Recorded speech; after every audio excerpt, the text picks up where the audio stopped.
هذا الشيلة اهداء من جارات ام طارق حي الشفاء. جادت الافكار بالشعر الجزيل في مدايح من لها قدر جليل. ام طارق فخرها شب الفتيل كاملة بوصافها وزين الخصال.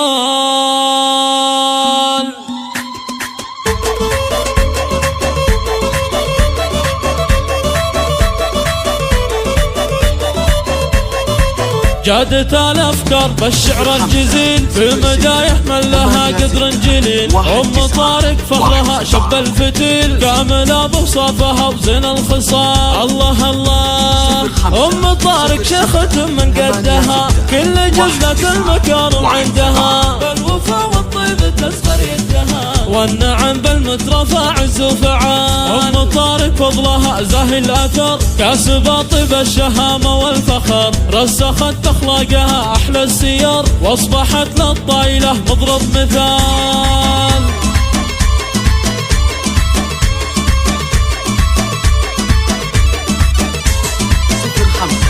بنات ام طارق الغيد الحسان فارقات بالمزايا والمعان. كل اوصاف الحلا فيهن تبان بالغلا يزهد واحساس الدلال. من جارة ام طارق حي الشفاء هالقوافي والمحبة والوفاء. صيتها فوق النوايف رفرفا يا عساها شامخة في كل حال.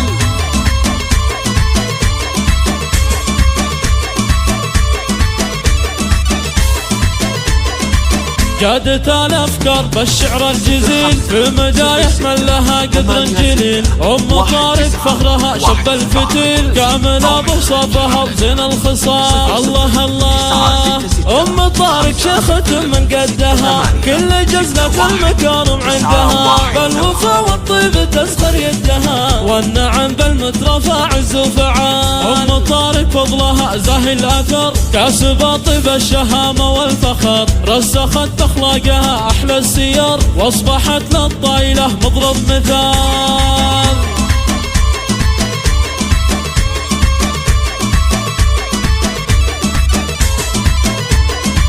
بنات ام طارق الغيد الحسان فارقات بالمزايا والمعان. كل اوصاف الحلا فيهن تبان بالغلا يزهد واحساس الدلال. من جارة ام طارق حي الشفاء هالقوافي والمحبة والوفاء. صيتها فوق النوايف رفرفا يا عساها شامخة في كل حال.